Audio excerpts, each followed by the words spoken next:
Hey, good afternoon, everyone. It is a beautiful Friday, August 24th. You said good afternoon. I had to look at the clock. I'm Yeah, so you did. used It's to after, and there he is with his phone just ripping on the show. It's the media to make sure that we're sharing it out to everybody. It's an important step in the process. There we go.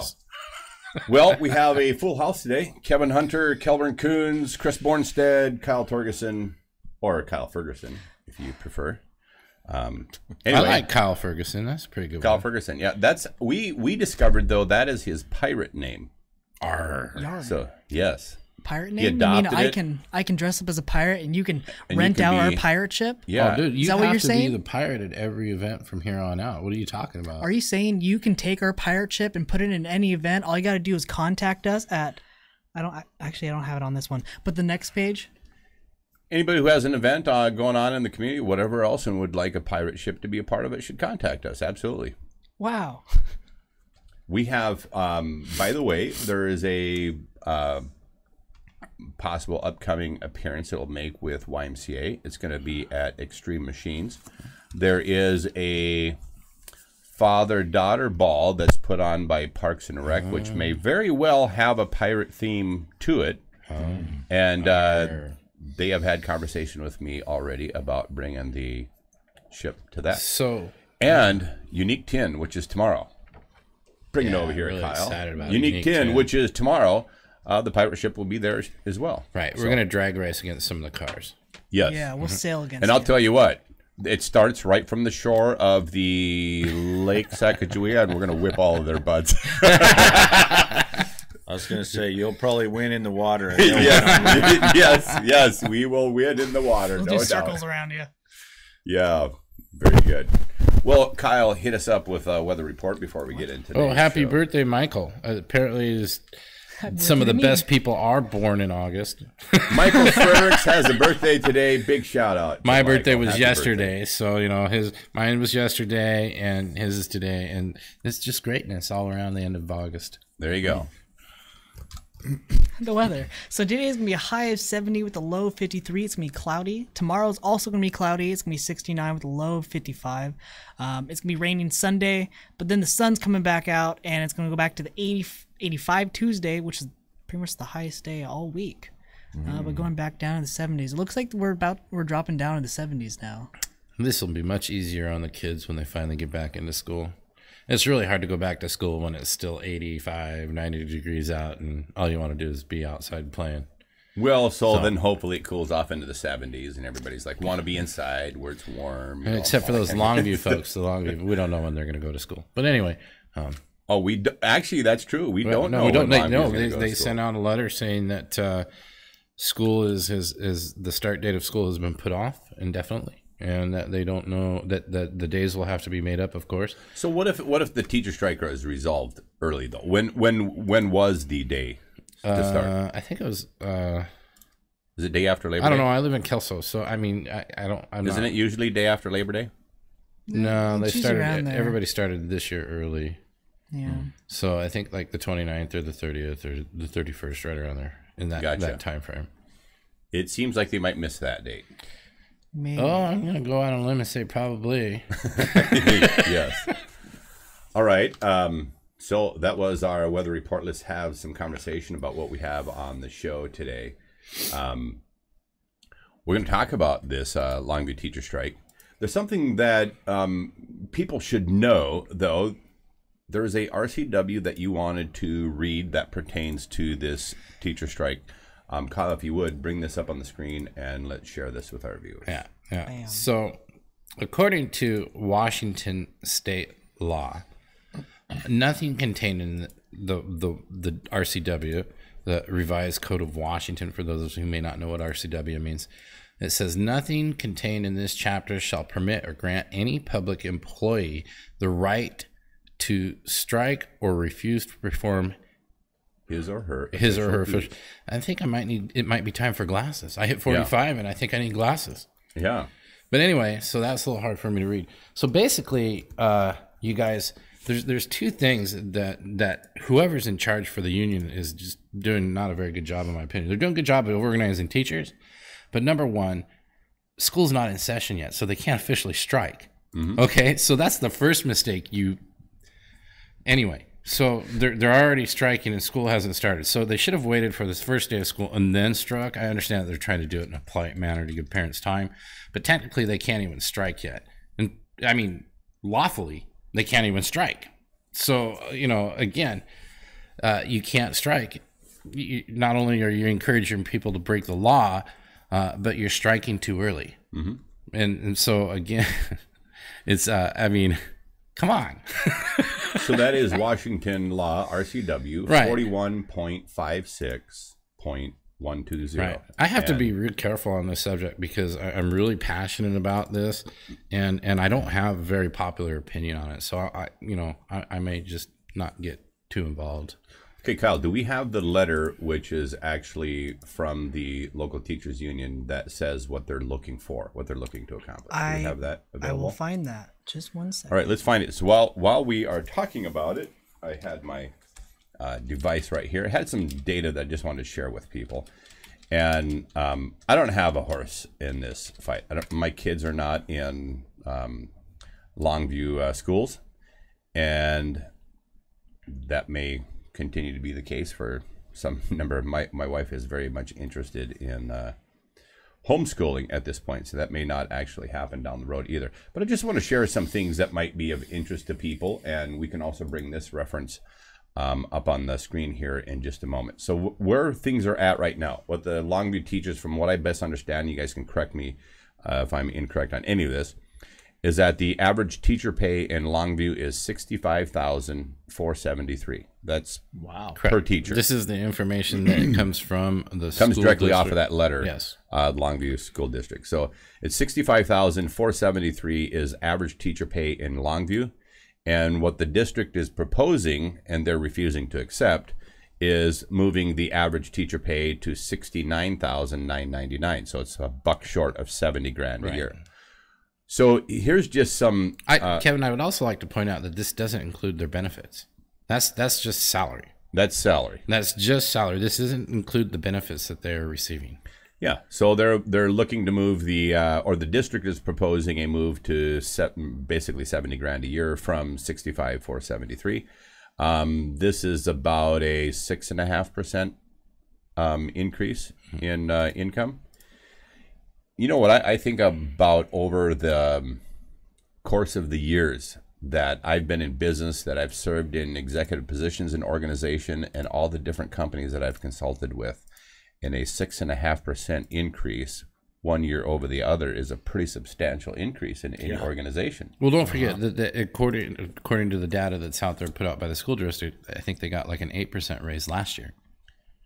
That's in that letter. Right. So over a 2-year period would range somewhere between 14 and 17% is what the numbers. So that's what they're saying based on what's on the table right now and what the increases would be. The average teacher pay from 2 years ago to now would have increased a total of between 14 and 17%, depending upon where they're at in the whole scheme of things. So here's just some comparison. Median household income here in Cowlitz County. Now we're talking about 2 wage earners in the house. Median household income in Cowlitz County is $46,571. That would compare to the proposal of the district of $69,999. And the average income per person in Cowlitz County is $24,042. $24,042. Yep. So that's where the numbers are right now. And Cowlitz County, you can say, is lower than other areas of the state and other areas of the country. Well, the United States average income is $28,555, so that gives us some balance with the rest of the country. But I'm a little confused as to why the teachers are upset with this proposal on the table. Well, if the average income per person is $24,000 and they're making almost $70,000, that's double what the average person is making here in our area. Is that correct? Is that what the numbers are reflecting? It's actually more than double. More if you double 24,042, you come up with 48,000. And then they get and that's still quite short of 70,000. How many months off? Actually, there's another salary in there. Right. Now, out of curiosity, just on average, how many months out of the year do they get off, including vacations, Christmas break, spring break? Well, typically school's a 9-month-year commitment. So they're 180 making days. so they're making more than double the immediate the average income here, and only having to work 9 months out of the year. That sounds like a I don't know about you, Kelburn, but it sounds like a pretty good deal to me. Yeah, I get 2 weeks of vacation a year. I don't get 3 months. Yeah. So and you know, I don't know, you guys. Well, you know, I've known a lot of school teachers. I live with a school teacher. My wife taught music in K through 8 in Da Vinci Academy. She was actually not that happy with various things that happened in her school back in Minnesota as well. But it was also a charter school, so there was less influence from the school systems in total there. So it was more, I wouldn't say it's a private school because it wasn't, but a charter school. She still said, though, there was influences of the union there in the school, and you know, I won't go into the details, but many of which she said weren't actually beneficial to the school and to the students that were there. What I would love to do is I would love to invite teachers here on the broadcast. I don't know if there's digital news. I know there's plenty of them out on the street taking time away from their vacation time. I want a teacher. I don't want one single union person sitting in the chair. I want to hear it from the teachers, and I think that we should invite somebody from the school district as well. Yeah. So I'd love to hear from them and hear what the main problem here is, because, like I said, this 70,000 income is what's being proposed average on the table, and they're not happy with it. I'll tell you what, I wouldn't be out on the street embarrassing myself. I mean, that's just my opinion. Yeah, you know, the funny thing about the percentages too is it's not 14% across 2 years. It'd actually be higher because that 8% increase is from the first. So you got your first year and your second year. That's correct. So your 8% increase, and then you take that 6% and increase it on top of the 8% increase. It's more like probably 17 to 22% increase. Yeah, you're exactly right. The increase for this year is also increasing the increase from last year. Yeah. A viewer, Willard Devon, says 200 days required work if you give them an average of 10-hour days. That's 2,000 hours a year, same as a regular full-time position. My question is where do you get 10 hours a day? Because school goes from 8 o'clock in the morning until 2 o'clock in the afternoon. And those are the hours that a teacher is supposed to be putting in. Mm-hmm. Anything above or beyond that they do at home or they do away from the school that's not during those hours of school, that's your time. That's your time. And we don't have to pay you for that. But if you want to work those hours and you want to do that, you're more than welcome to. But don't include the hours outside of school that you spend preparing, because that's not you. That's not us. So, you know, again, like I said, I feel pretty passionate about this. Number one, because I think our school systems are broken at no fault of the teachers, and that, you know, things need to change. And I don't think they should. I think that their pay should be performance based. If their students perform, then we should look at paying them more money. But until that they can get that performance up, just because somebody in Seattle is making more money than you, doesn't mean that you deserve that amount of same pay. You know what? I mentioned my wife's experience with a charter school. You know what I really liked about that school? You had to be invited back by the administration, and the parents of the students had to agree they wanted you back the next year. That's how you got your invite back for the next year. So there was, while you would accumulate so-called tenure, if you want to make it that, you know, the longer you were there, you know, there'd be adjustment for pay and all that sort of thing. But you had to earn your job back every single year. And that was definitely based on performance in the school. And I know that in the public schools, they would say that, you know, that's a no-go and that can't possibly happen. But I can tell you from my high school experiences, there would have been 2, perhaps 3 teachers that I would have campaigned to make sure they didn't come back the next year. So I would have really enjoyed the opportunity to remove inadequate educators from the process. And you know, it's an experience in a charter school that my wife is really leaning towards homeschooling. And yet in that charter environment, you look at that and compare that to what's actually happens in the public schools. And she's like, hey, the charter school was the best case scenario of public school she could base that off of. And she's just not that excited about putting her children into public school. And she's a licensed school teacher. Yeah. Now, the other thing that I think that's important to understand is that people can still support teachers and still support all of our teachers and not agree with the fact that they should get more money. You know, we still support teachers. We just don't, we want to see a better performance. And I don't think that there's anything wrong with that. So there's just things that I hear over and over again, like teachers are spending their own money to buy materials for kids in class. Again, that's a choice. That's a choice that you're making. You're making that choice for these children. You're spending your money. Nobody is saying that you have to go home and do that, because you don't have to. You're doing it because you want to and you feel it's important. To come back and then complain to us about you having to spend your own money on it, that's not okay. That's like, hey, look at me. I'm helping out somebody that needs help. But you know what? I think I should get paid for it. That's basically the appearance that gives. So if you're being nice and you're going to provide something for students that they don't have, don't make an issue out of it. That's not why you're doing it. Remember, you're doing it because the child has a need. And that shouldn't be brought up at bargaining time that you had to spend your own money for your classroom. That's a choice. You don't have to. The more that your kids don't have that stuff, the worse it's going to get. And the school's going to be like, well, something is changing here. We're going to have to do something. So, you know, you guys can force the school district to do things by just continuing to do your job without the materials that you need to do the job. Well, the other thing is, you guys might not be aware of this, but as a parent of school-age children in elementary school, the list they give out for the school supplies and stuff, that, you know, you get like, I think it's 11 glue sticks per child. But that goes into the community bin that everybody pulls from. So they're already, you know, spreading that list. Spreading the cost. You're correct.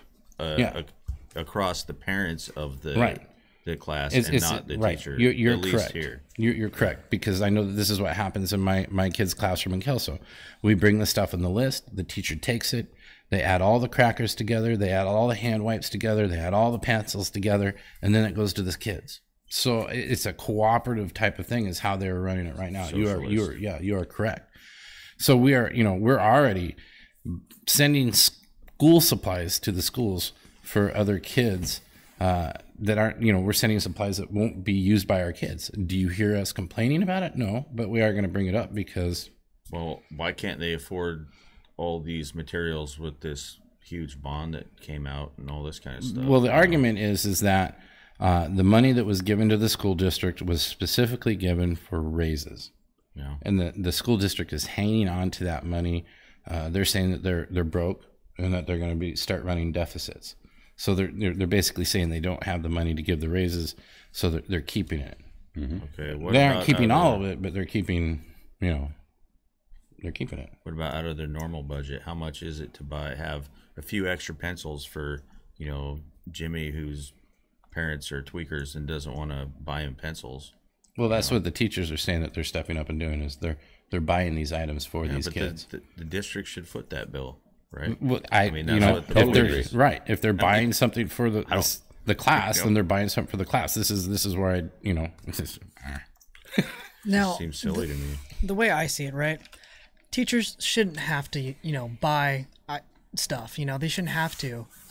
Certain companies, when they're out doing company stuff, if they get lunch, it's paid by the company, right? They just give them the receipt. It should be like that, but for utensils and things that are needed.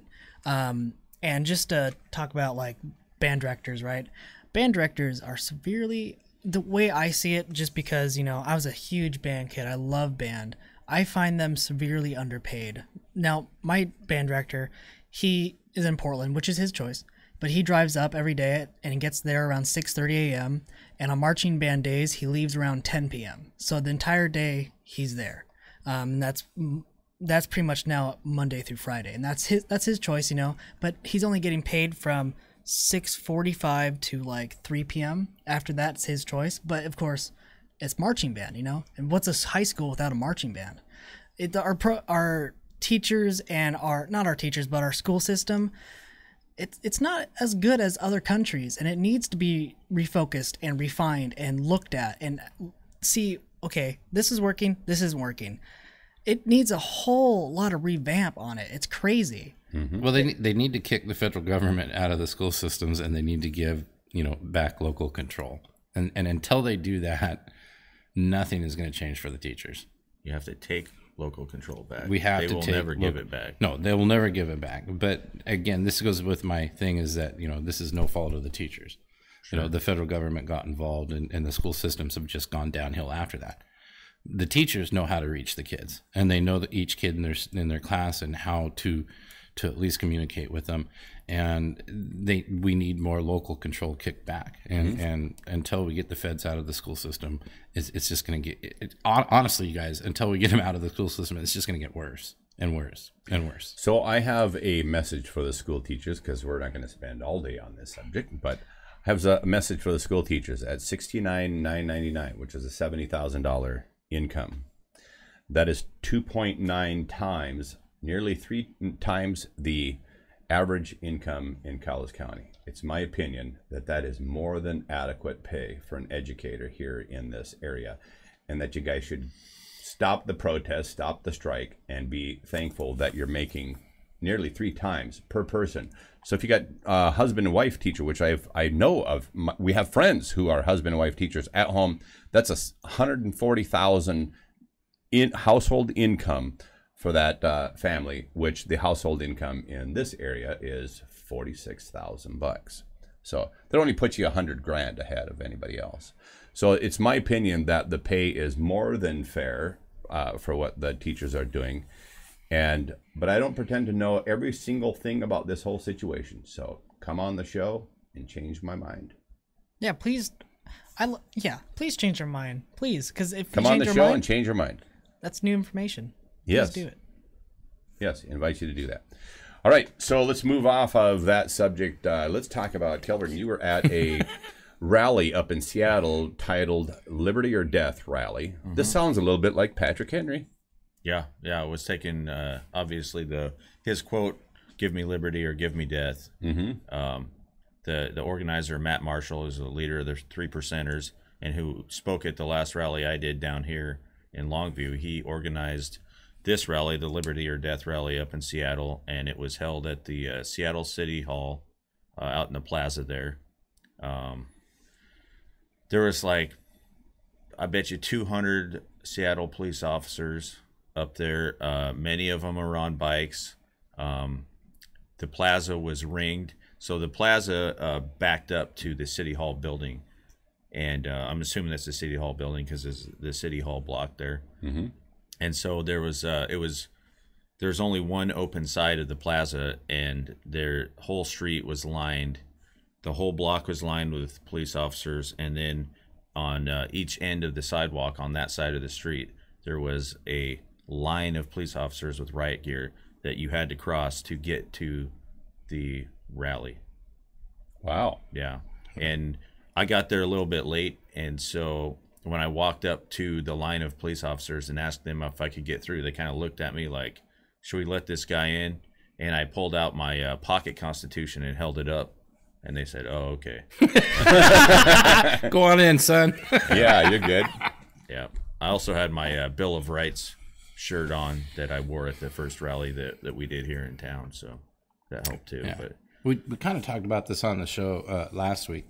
And I had mentioned to the guys here that, while you were inside the rally sending me video, I was outside, at home watching other live streams at the same time that you were sending me video. And completely 2 different worlds on the inside versus the outside. Mm-hmm. So on the inside, you had a bunch of respectful people, supporting each other, their country, and, what they believe in, which also, I if you could you, here in a minute, give us an update. Like, some people might not know who the 3 Percenters are or who they're made up. So maybe we could come back to that. But difference, just completely huge difference between what's going on inside and outside. And so on the outside, you had Antifa and other people up there they're just there to cause problems. They're actually being rude to the police. Playing songs like NWA's, "Fuck the police," walking up and back and forth right in front of them, chanting. Kelburn sent me videos of them chanting "Nazi go home," to the police as they're riding their bikes. I mean, they're just riding their bikes past them and they're like calling them Nazis. So this is stuff that you aren't seeing in the mainstream media.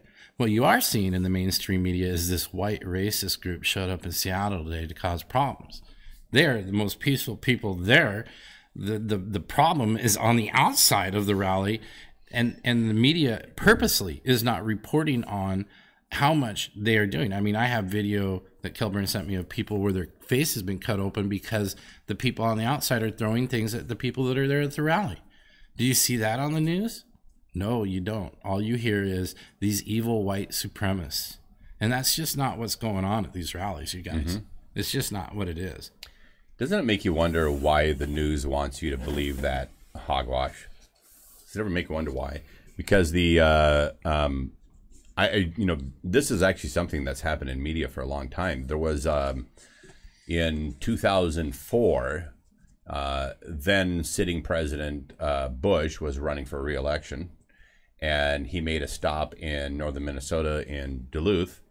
I was active in the military at the time, and there was additional security people needed for that thing, and I was one of the people that volunteered. I mean, I don't care who the president's name would be or what party he's affiliated with. If he's coming to town, I have an opportunity to go see him and shake his hand, I'm gonna go. I went and saw Bill Clinton when he came to town. Yeah, so I went to the event was in Duluth, and went up there. I was right on the line with basically the catwalk that came in from the side and out to the stage where President Bush came through, and we are instructed not allow anybody through that line. So we're right on that line. He's coming down, and got an opportunity to shake his hand. I'm standing right there by the podium, hear the entire speech from beginning to end, and the audience behind us. This is a loud cheering crowd from beginning to end. And why? Because they made sure the auditorium was filled with Republicans. It was a strategy. So yeah, they made sure it was filled with Republicans, and it was. And so he was very warmly received by people there, cheering crowd, just kind of a lot of the same political stuff you expect, somebody to say. So, I mean, there wasn't, I wouldn't say, any significant substance in the speech per se. But then afterwards, so one of my roles there was security for all the press that was there. So from Washington, D.C. was, the Washington Post, the New York Times, you name it, all of them, Wall Street Journal. I was riding on the bus full of all of these reporters and media people right out of D.C. that came from the airport to that event. And then, of course, I went immediately to the media room following Bush's statements. And then I rode with the media people back to so I was with them the whole time.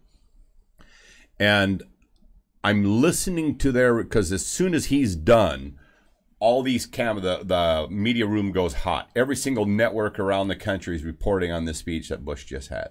And I'm listening to what they're commenting. And I am nearly, I'm showing some restraint. I would have been in big trouble for not. It was just amazing, the stuff that they were saying. And there was, chanting going on in various areas. And I was like, it was just, and that was 2004. 2003, 2004. Oh, it's much worse. It was just now, like, oh my gosh. Yeah. I mean, so that's how stupid this whole thing really is. And so I'm not surprised at all that you would mention that, because I didn't follow the media coverage on this, but I'm not as surprised at all that what was being covered on the networks would be different than what's actually happening there. What really amazes me is how they get away with it, and how many people believe it. How many? That's the scary part, is how many people believe the BS that they're reporting. Mm-hmm. I mean, there's plenty of video out there to back what I'm saying, and Kelburn can bring up the video, so we can bring them up. And the media, they just focus on their narrative, which is to, get rid of conservatives. I mean, so go back to Chris's point when he was talking about the 3%ers and explain who these people are. Yeah. Well, they were basically, it's thought that during the Revolutionary War, the amount of people in the population that fought the war and that were active subversives against the British was only 3% of the population. Doesn't surprise me at all. And so they take that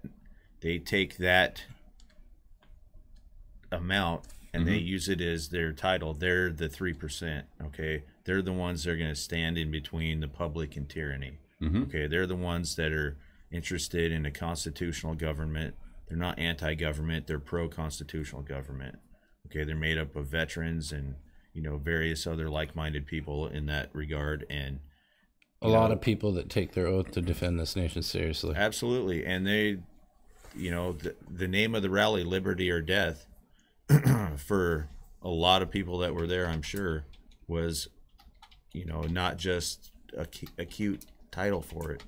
Yeah. They really believe that stuff, and and I do too. I mean, if we don't have freedom, what's the point?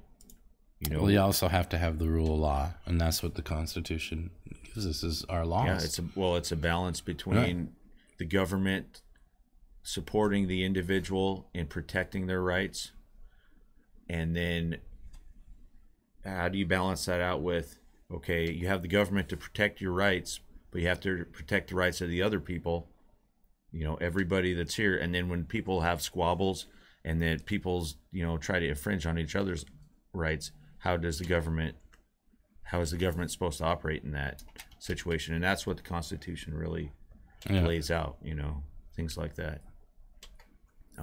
But getting back to this rally, I mean, the funny thing about going there was it was the first time I ever went to like one of these big rallies where Antifa was there. And I've seen plenty of videos of them. I watched the Patriot. Did you talk to anybody, any of them, or try to? No, they were kept separate. These two groups are kept separate on purpose. Well, there was a couple of places where they came right up to the police line, and you were like an arm's length away from them if you wanted to stand. Well, you couldn't stand that close to the police; they probably wouldn't like it. But within a couple arm lengths away, so you could talk to them. But the times that I was that close, they were just spewing obscenities and insults and whatever else at everybody and anybody, including the officers that were there. I mean, the other thing you mentioned, Nazis go home. They said racists go home. They said, all kinds of white supremacists go home, all kinds of stuff like that. And it was really telling to me because you could tell kind of by the way they were saying it that they really meant it. They thought that there was actual Nazis that at any moment would grab somebody and start throwing them in ovens. You know what I mean? Like, which is really funny coming from a generation that majority of them don't believe that the Holocaust happened or even know what Auschwitz is. Yeah, isn't it amazing that they?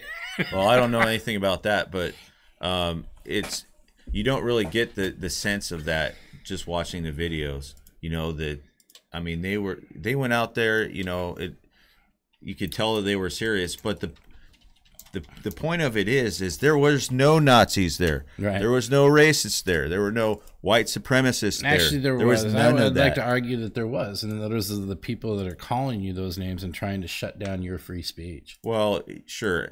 Out of the participants at the rally, there was none of those things there. Right. I know and if you want to play the racial numbers game or whatever, which I don't like to do because that's a leftist tactic, but there was people of all shades, all shapes and sizes that attended the rally to hear the speakers. Our military is very diverse, and so I would imagine that the 3%ers is a very diverse group. It's just like when they call the guy from Patriot Prayer, what's his name? Joey Gibson. Yeah, they call him a racist. He's a Japanese American, you guys. Yeah, well, no, they say he's a white supremacist, and he leads the white supremacist Patriot Prayer group. Yeah, he does have, he's not. Well, when you talk about people using the word Nazi, they very clearly have no clue whatsoever what that title means. So I want to share something with you. One of the guys who's been called a Nazi all the time, or Hitler, is actually President Trump. So for those of you that apparently are having struggles with figuring out who is who, Hitler or Trump, in the past 30 days, Trump has created somewhere in the neighborhood of around 12,000 jobs a day. That's based on the economic reports. During the time of World War II, a guy named Hitler killed about 12,000 Jews a day. So one guy was killing 12,000 people a day. Another guy is creating roughly 12,000 jobs. So which one is which? You know, out of curiosity, since we're on the subject of racist, Kyle, do you have that video I sent you this morning? Is it playable? Yes, I will get it. Because I want to show you, Kevin, just how racist our current president is. Apparently, it's really bad if you watch the media and you talk to the Antifa guys. Sure, bring that up. I know what you're talking about. Did you send the link on Facebook? Yeah, I sent that to you this morning on Facebook. Go up. No. Just text message. I text messaged it to you? Yes. Either way, we're going to have a video here for a minute that's going to show you. Yeah, because you got to see how racist the president is. Just how racist our president is. Again, you know, I posted a meme the other day that actually had some actual meaning to it. No, I'm just kidding. I'm actually a meme war person. But it was a picture of President Trump being awarded the Ellis Island Award. Mm-hmm. And he was being awarded this Ellis Island Award standing next to Rosa Parks and Muhammad Ali. Yep. So again, both of those people that he was receiving that award with, both are famous for what? Rosa Parks standing up to an entire nation, and Muhammad Ali, who just, you know, ran his mouth everywhere. I mean, because that's just the type of guy he was. If either one of those two people felt that President Trump was a racist, I have no doubt in my mind that they would not share the stage with him. Okay, first of all, you win the Ellis Island Award for a lot of good deeds. But anyway, this is the video that we wanted to share you and share with you guys to show just how racist our president is. Okay. Pastor Gerald Scott, I've had the honor and privilege to work with then candidate, now President Trump, and to observe him behind the scenes and have a number of personal conversations with him.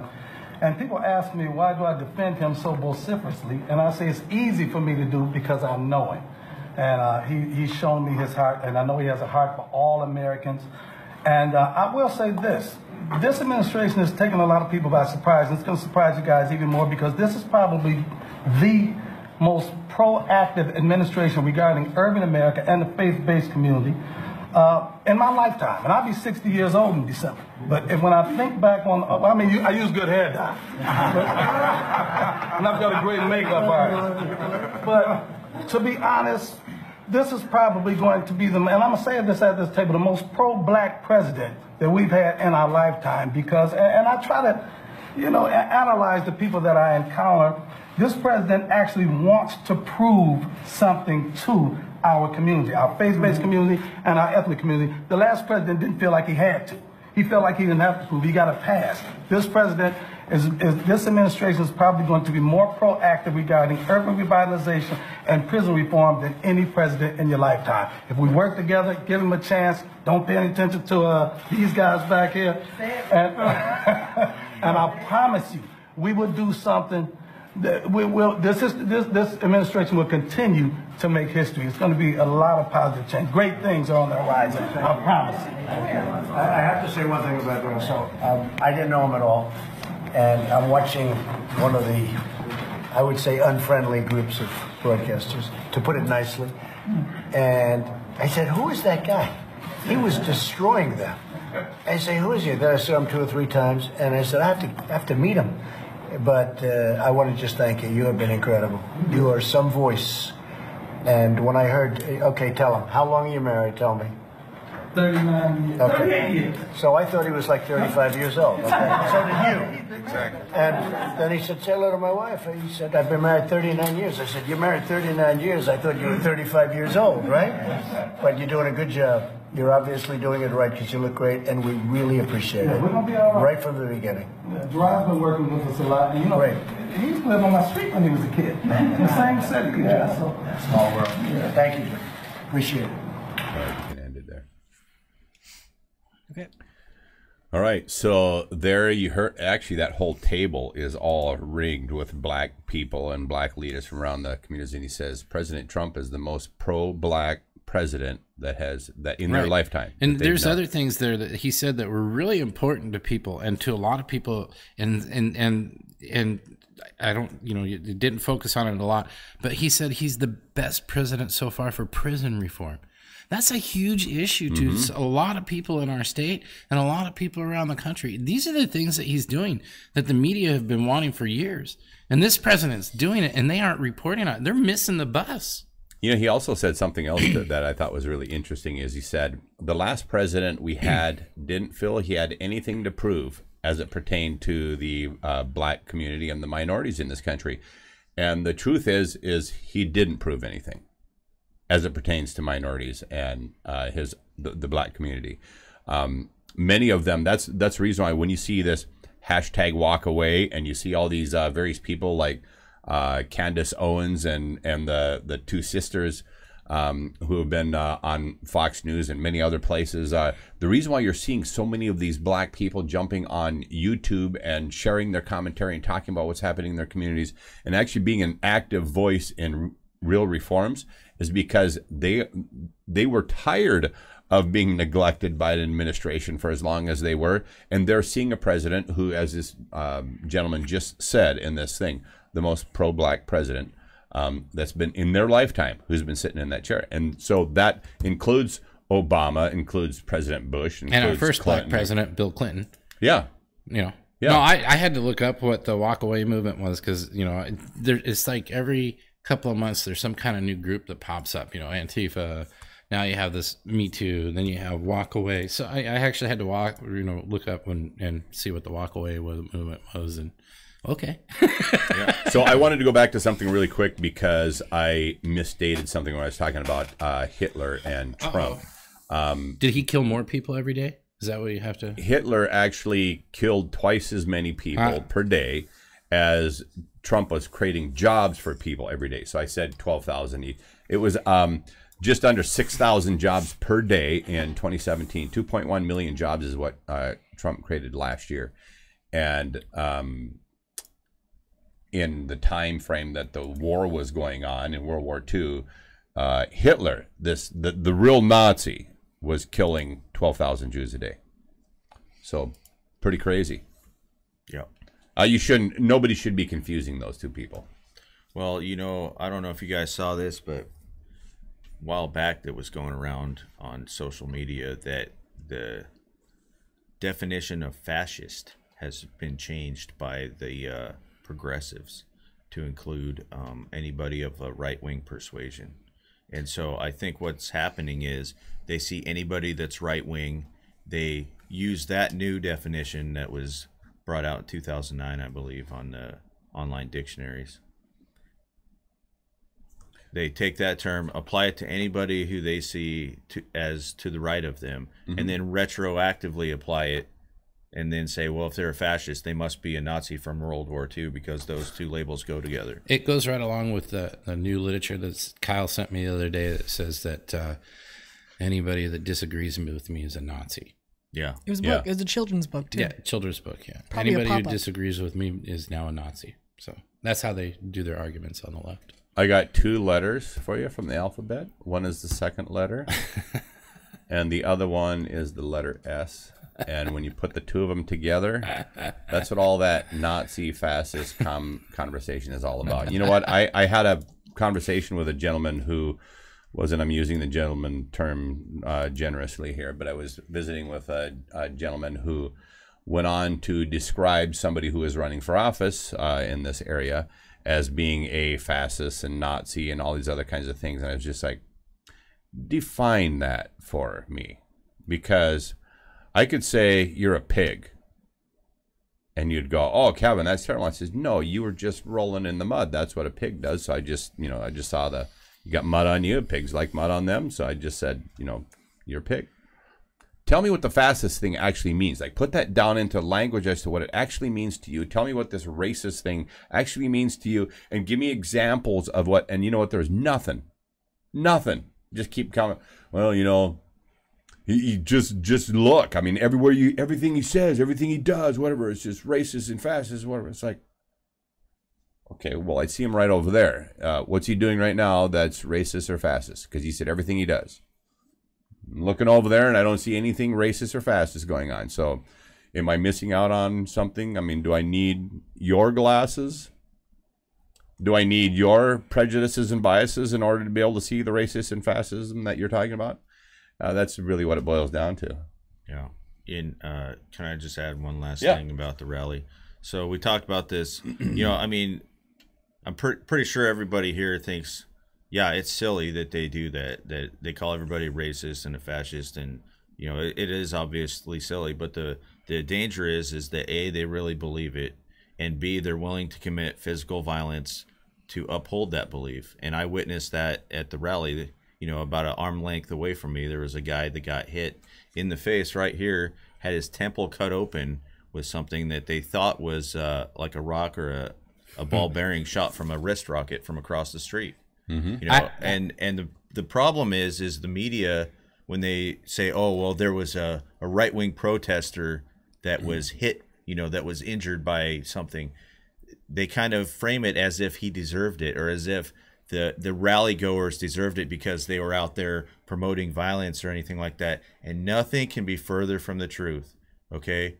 I mean, we were walking around peacefully. We were mulling around the plaza. Some people were slinging insults at the leftists across the street. Most people were not. Most people were conversing amongst themselves, enjoying the wonderful ambiance and family feeling environment that it was. I mean, you guys got to go to the next one, because you walk in and it's like you're with family. You really are. What's interesting about that is that when people use these words, violence and even aggression, and you know what they're one of the things that they're titling both violence and or aggression is just simply having a different opinion. Right. So all you have to do is think differently than them, and you are already showing an act of aggression. Yeah. Now, to go off your story, about your friend getting hit in the thing, you sent me a video of that, right? Well, on the way I understand it, and from everything I've read on other sites, that incident was actually documented, and that person that threw that item was actually arrested, according to other posts that were going on up there. So I don't know if you saw any of that go down, but according to other posts on other sites, that person that caused it, for somebody that did that cut them open, were caught. Well, I hope the so. cops saw it happen. Well, I hope so. I mean, right after, I didn't see anybody getting dragged out of the crowd or anything. No, so, it's good if they did catch them, because that was a real cowardly. It's on another post. They got that person. So, the cop, if you're going to show up and do that, the cops will throw you away. And what's really bad is that both sides get punished. The good guys get punished for what the bad guys are doing. Again, it happens so often here. All right, let's move on to our last subject for the day. We're going to talk about the we can do better. What does it actually mean? I think it means we can do better. Yeah, I think it means we can do better. Yeah. I think in the future, that means that the situation improved from where it was in the past. That is correct. Yes. That is correct. Wow. We can do better. So let's talk about we can do better, because we have sitting at the table here Kelvin Coons and Chris Bornstead, who started a site titled We Can Do Better and dash HQ Landfill Truth. So you guys started this site to get the actual data and a truthful conversation started around the headquarters landfill. What's funny about this is that there are a few trollers on the site. I'm always just amazed by how many really thick-headed people there are, out there. And this county, let me tell you something, you guys. I'm not talking about progressives politics. I'm talking about people who have a more progressive mindset as it pertains to understanding how to grow a community, or how to actually look at real information and make decisions based on logic and facts. Those sorts of things are really in short supply in this area. And if you told me that I just totally made up that opinion and it's not based on anything, well, let me share with you guys something. China, which you might think that you're smarter than the average person sitting somewhere out in the boondocks in China. China, between 2000 and 2007, had a 10% GDP. Now, from 2007 to current, each year that has ranged between 6 and 7% GDP. China. Okay? Now we come into the United States, and this year we have finally got back into the 4.1 GDP, and we think we're doing amazing with that number. Well, here in Cowlitz County, we've had 0.07 growth over the last 30 years. There's not a lot of brilliant minds out there helping Cowlitz County stay abreast of what it really could be doing and seizing its opportunities. I'm going to tell you right now, that is a matter of fact. The Chinese can beat our growth rate by 100 times. 100 times, you guys. Wow. I think we kind of suck in Cowlitz County. And when I say we, I just mean the collective group of leadership and people who are behind helping Cowlitz move in the proper direction. That whole unit really stinks. And I actually had an individual asking me recently, because the honest truth is my household income and what we produce is really not dependent on Cowlitz County at all. By the way, if you're out there and you've seen me make posts on various sites and you think somebody's in my pocket, well, I have no idea actually who is in my pocket, because I'm making money in 220 countries and territories all around the world 24 hours a day. Boom. And that's out of content that I produce on the web that's actually informative, educational, and the audiences absolutely love it because they actually are well researched. Even though there's still about 5% of those people that get on there and click dislike and argue with the content. You're always going to have that. You talk about the 3%ers who are the patriots and the people moving things in a positive direction. There are always those knuckleheads who totally don't get it. And I'm 100% satisfied with that. However, on this site, I noticed you put up, we can do better, HQ landfill truth. So there's a few people on here who are commenting that Republic services must be in your guys' pockets. I know a little bit about all this whole situation, and I know about Republic's involvement in this community and everything else. And have you guys got your checks yet? I haven't got a check yet. You know, I'm still waiting. Are you still waiting on that? I think it's in the mail. Oh, man. I'm not sure. That's just... I'm waiting for my suitcase full of gold bars, really. Yeah, oh, you're waiting for that one? Oh, you held up for gold? Hey, I man. don't know what I was thinking. I had bling, any bling. better negotiators. Wait, you guys are getting paid? Yeah, so you know what? I know like 7 or 8 people from Republic Services because I've done my due diligence and I've gone out of my way to meet these people. I know you guys follow our show. So one of you needs to get a hold of your national headquarters, if not your headquarters here in the state of Longview. You need to get a hold of some of these people, and you need to make sure they mail a check right here to Northwest Digital News, and go ahead, round it off to, I don't know, 10 grand, 100 grand each, you know, here at the table.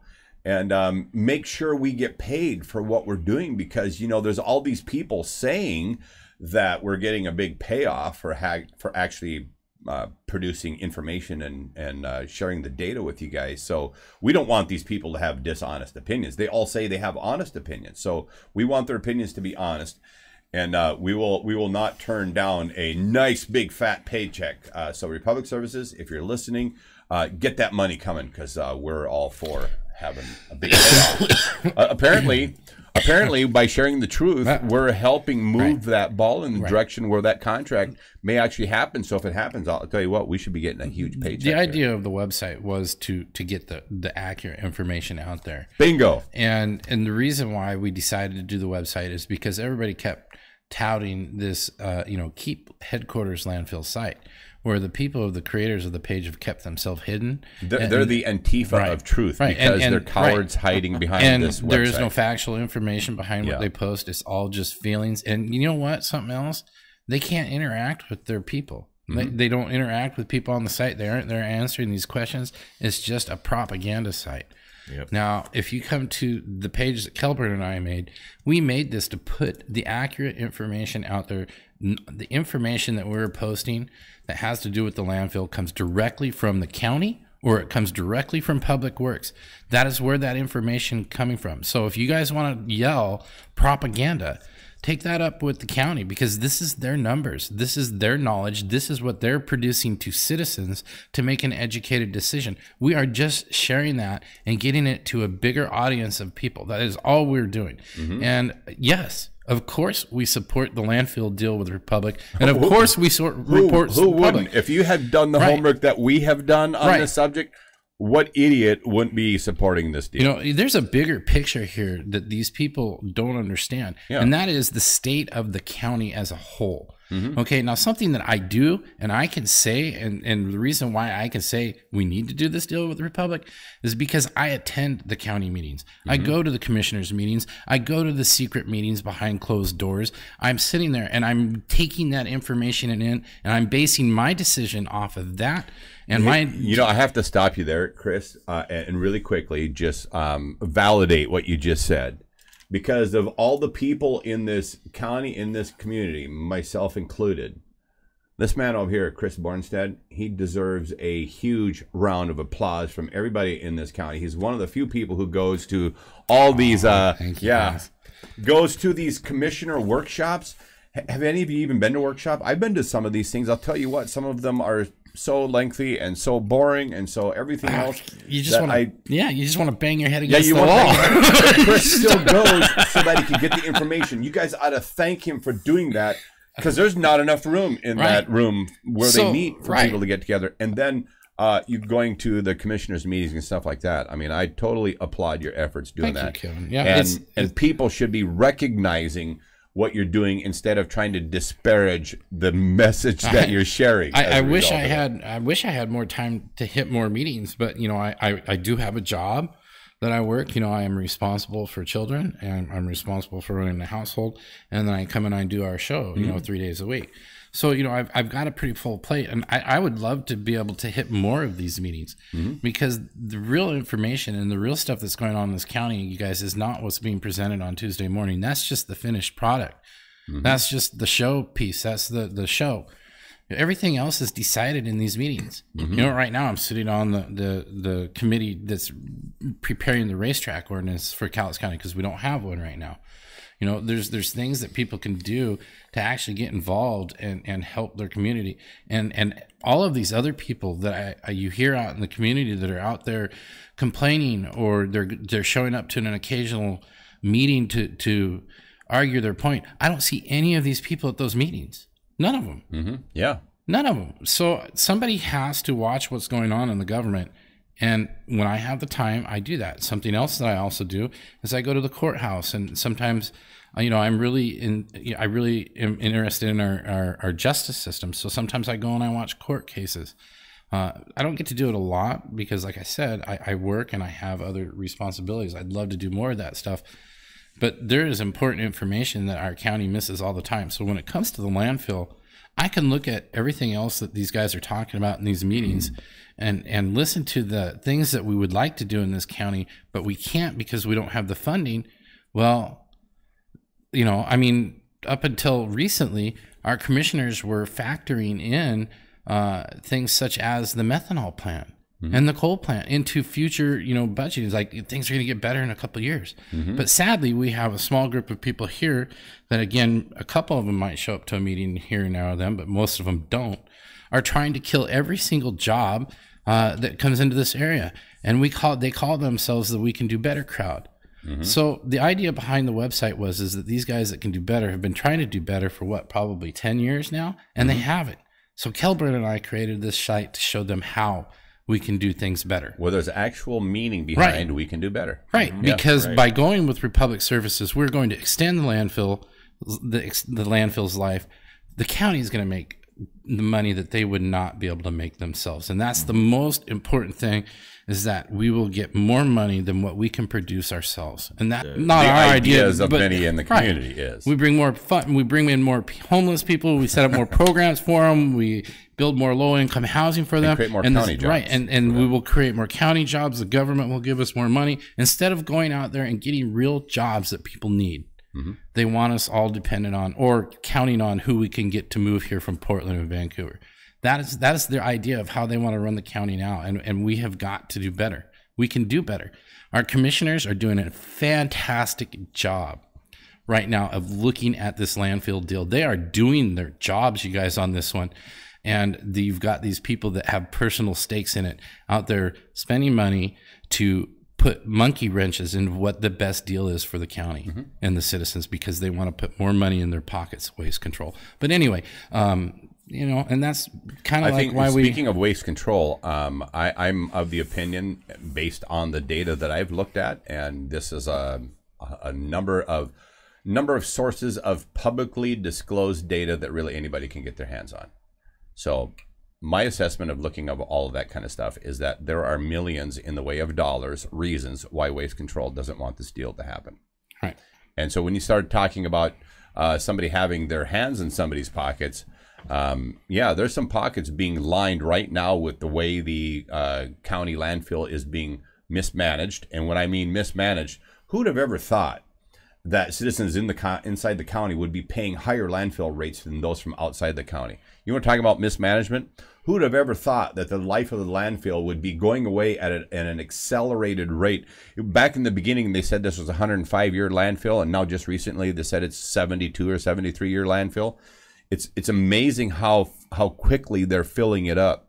Another sign of just, and you can either call that mismanagement, or you can call it just not really having a clue. Kevin, either way, right? Yeah, I mean, we have information that we haven't even released yet. Not even because close. It will make the county look so bad that I can't. I'm having a hard time putting it out there, because I don't want the idea is not to make it look like our county employees are idiots.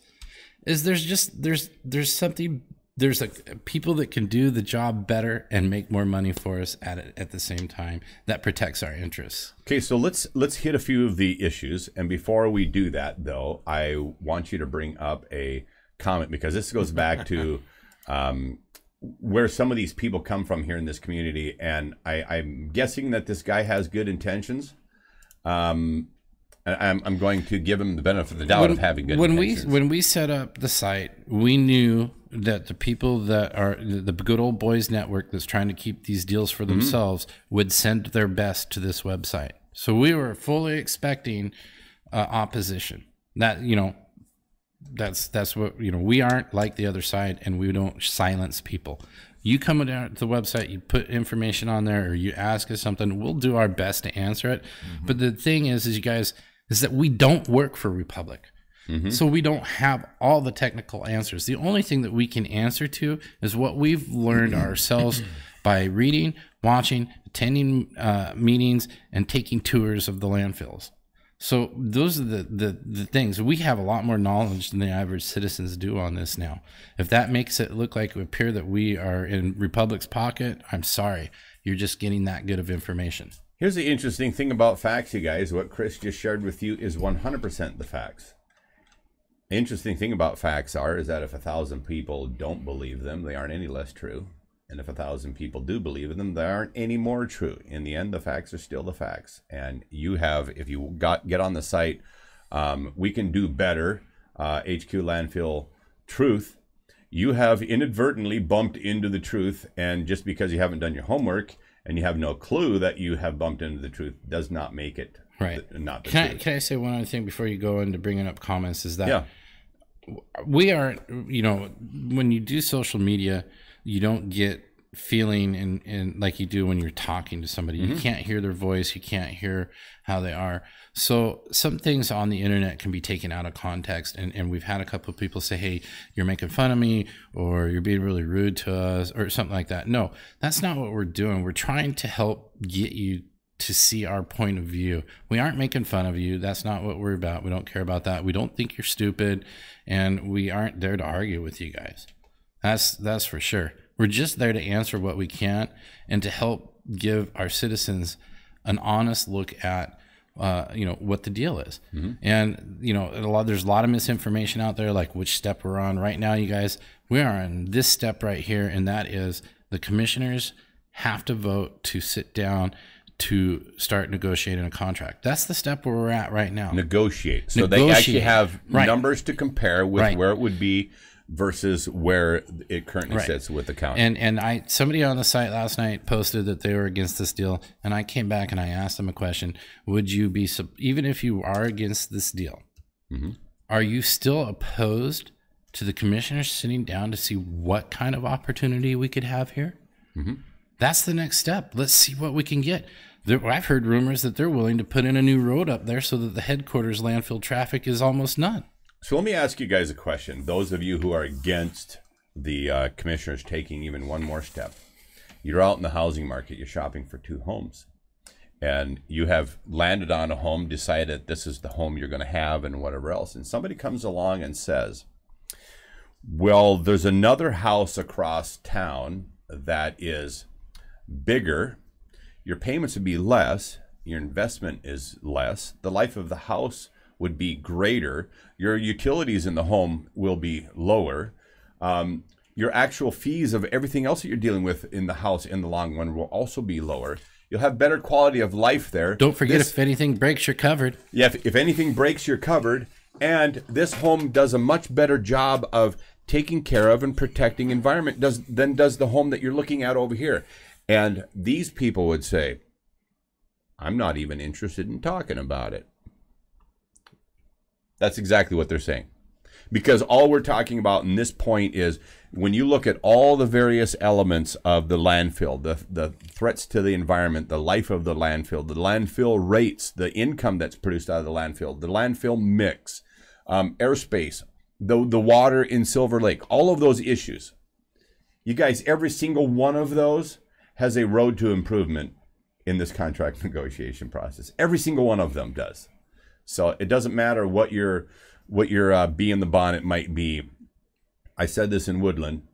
If your friends call you an environmental extremist, you're going to love that Republic's looking at this deal. If all you are is a capitalist pig and all you care about is the county making as much money out of this as they possibly can, you're going to love that Republic's at the table. If all you care is about the life of the landfill because you want to be here for generations to come, long after you and I are dead, then you're going to love Republic's here. If you want to make sure that the rates stay as low as possible, in 194 current cases all around the United States that they run landfills, the host county has the cheapest rates of any surrounding areas.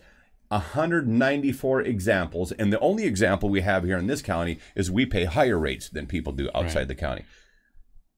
You guys, if you're concerned about Silver Lake and the fact that 55 million gallons of fresh water could be going to that lake if we had a proper cover on our landfill, by the way, it takes $27 million to make that happen. Reducing the amount of leachate too is also, and that would reduce the leachate from 76 million gallons to 24 million gallons.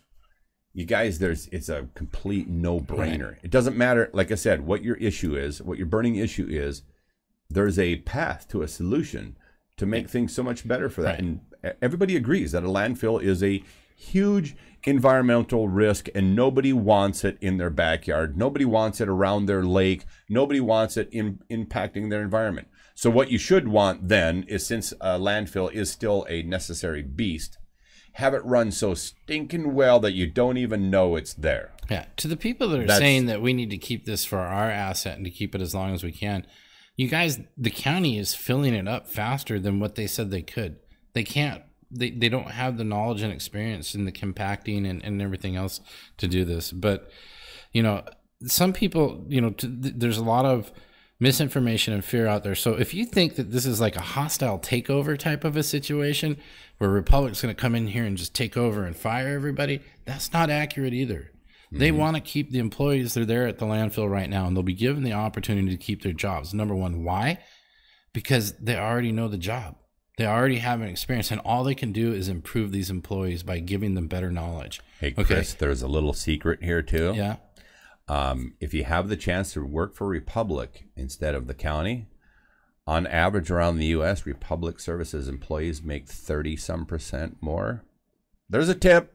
Right. You know, there's a tip. It's not like they're going to, you know, again, our commissioners would not look at this deal, you guys, for us unless they thought it was beneficial in some way.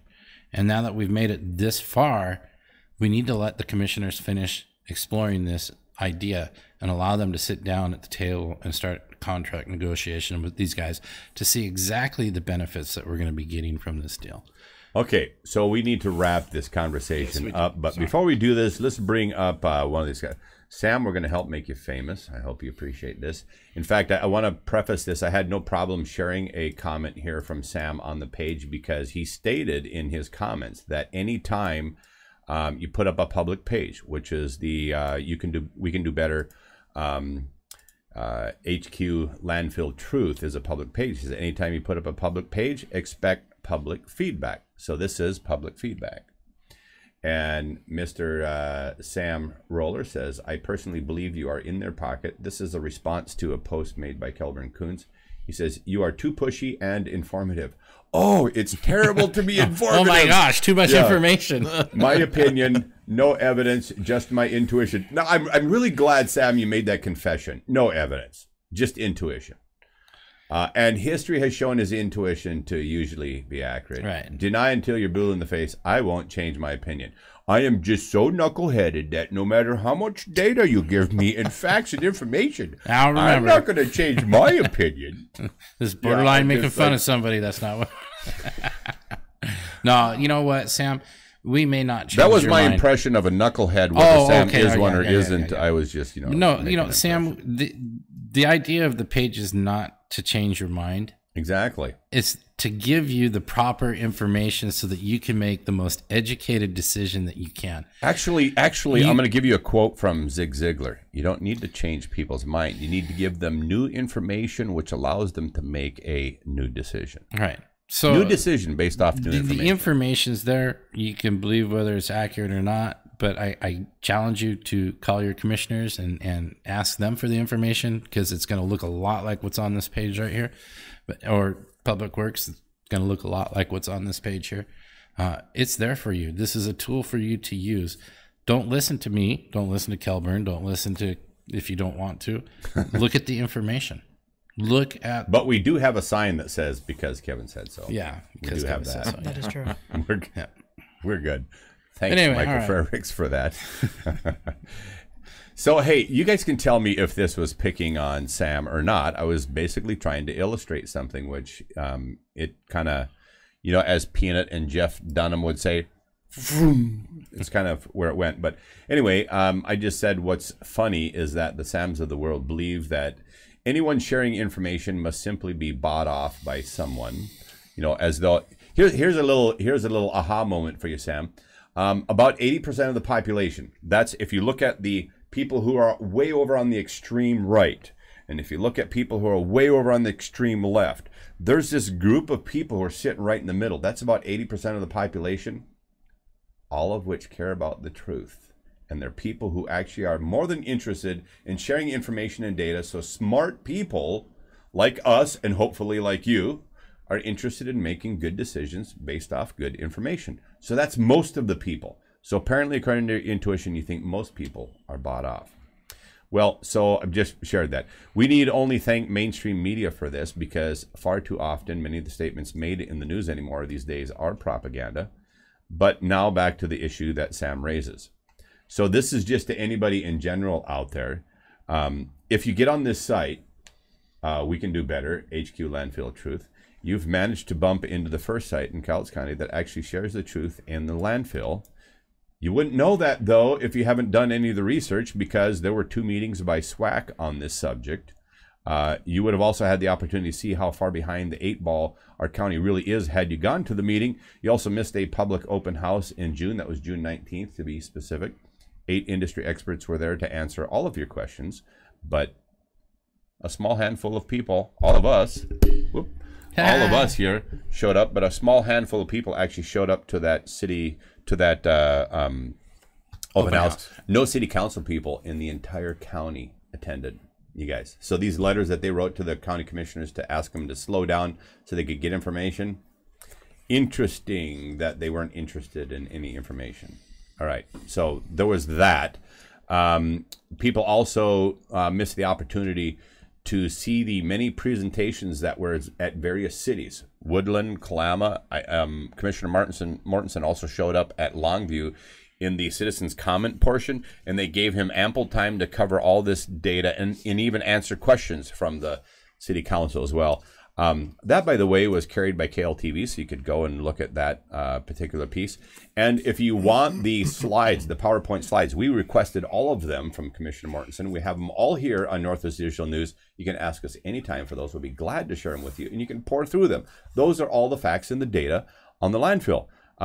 So you could do that. You could have gone up to headquarters landfill itself, talked to Mike Moss, who's the director of public works, Heck of a and nice Ron guy, Williams, too. very nice guys, and Ron Williams, who is the manager of the landfill up there. Contact these guys and ask them for a tour of the landfill and go and see for yourself. And then on the heels of this or before it, go to Klickitat County, because you can do so simply by contacting Roosevelt and Republic guys out there. Go out there, go do a tour of the landfill, see what you think the differences are. There's also another landfill that you can tour, which is down in Coffin Butte, which is in the Corvallis area. Same climate, same amount of rainfall they have down there. You might be interested in knowing that we have 76 million gallons of leachate on just 80 acres of developed landfill, while they have 24 million on 100 acres of developed landfill. You might want to know, what are they doing that's different that Cowlitz County is not doing I'd also like to here? point out same rainfall. Yeah, with the same rainfall. Exactly. So you could have done all of those things, but most people have done none of them, and yet still feel like they should share an opinion on this matter. So that was really where all of this is at. And the message here for Sam is that, you know, sometimes that intuition, and for a lot of people, I mean, this is one of my favorite jokes, because a lot of people, my intuition or my gut feeling, I'm going, you know, that is probably just indigestion and poor food choices, because that intuition left you out to dry.